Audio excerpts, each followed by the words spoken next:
are two truths and no lie when it comes to power washing our deck. I have zero clue where to even start, but Chris does. So he's going to walk us through what you should know before you even begin. And I have a feeling this is going to be a lovely tour because power washing looks amazing. Let's start with what to consider, Chris. Absolutely. Power washing is super fun, but there's a lot of things to take in consideration. And the first thing you want to take in consideration is what exactly do you want to power wash, right? So in my case here, I'm going to be power washing my deck. So, you know, we want to avoid the difference between an electric power washer and a gas-powered power washer. Most residential use, like cleaning decks, are electric ones. They have a lower PSI. They're really safe. They're easy to use. They're fairly mobile, almost like a stand-up vacuum. Gas-powered ones tend to have almost a little too much pressure.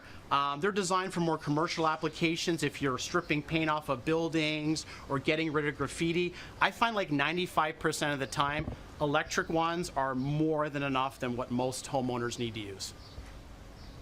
Okay, because there is a lot of pressure there. Can you explain how pressure washing actually works?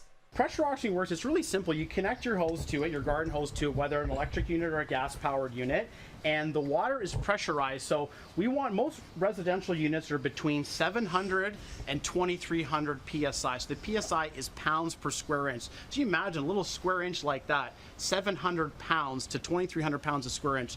It's really, really powerful. So that's why you have to be careful that you don't, you know, go against your skin or something you don't want to power wash, because it can in fact cause damage and do destruction. So that's why I always recommend going with electric powered ones, because they're in a bit more of a safer zone than the gas powered ones. Okay, I'm glad you mentioned safety. So let's continue along that road. What do you need to think about in terms of safety when you are doing a pressure wash? For safety, you definitely want to be wearing, there's going to be debris and stuff flying everywhere. You definitely want to be wearing boots and pants. I do not recommend doing this in sandals or in bare legs, because, as I said, the stream can be really strong. We're using a stream here that's going to be fanned to remove the deck boards, but ones that are like a really fine point, you could actually cut your skin or break your skin. So I don't recommend doing this in bare legs or in sandals. What's actually going to be coming out of that thing? Like, is it just air? So what it is pressurized water. If you just want to take a look at it, so there's a couple different nozzles. This one here is a fan nozzle, and then there's ones here that have a point like that one. So I had some paint on the sidewalk, you know, graffiti, whatever, you could hit that, it would remove the paint. But for my deck boards here, I'm using a fan spray.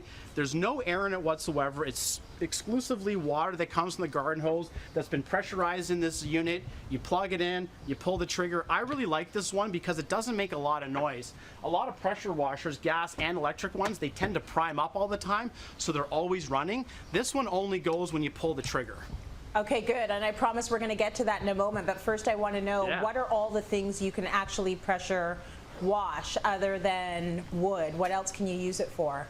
They're really good on vinyl siding, your soffits, your eaves troughs. Even climbing up on your eaves trough, you can blast the leaves through it. It works on sidewalks, asphalt, it strips paint. And in my case here with my deck's kind of in a rough state. We did this deck actually 5 years ago for Cityline, so this is kind of like the lifespan you get out of a deck. We're going to remove some of the old paint, we're going to remove all the grime in preparation to repaint this deck in the next couple of weeks. This is what's great about Cityline. It always gives you an excuse to clean up, right? That's what I find anyway. So why don't you show us how it works? Exactly. Okay, so I'm going to let her go right now. Tracy?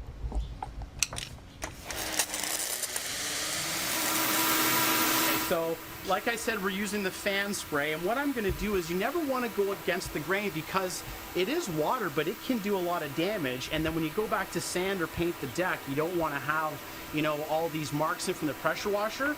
So I recommend just picking a board and working, you know, systematically up and down the board, just fanning it, okay? So slowly back and forth, up and down.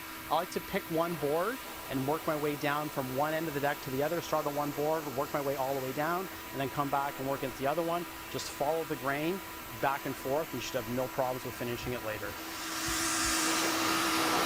That's good, Chris. I was like mesmerized. Oh, it's super fun, Tracy. You have to get one. It's a blast. Yeah, it is a blast. If there was an ASMR video and it was just the sound of the power washing and I could watch that happening, it would probably put me to sleep every night. Like, I found that very calming. Thank you so much for that demo there, Chris. That's great.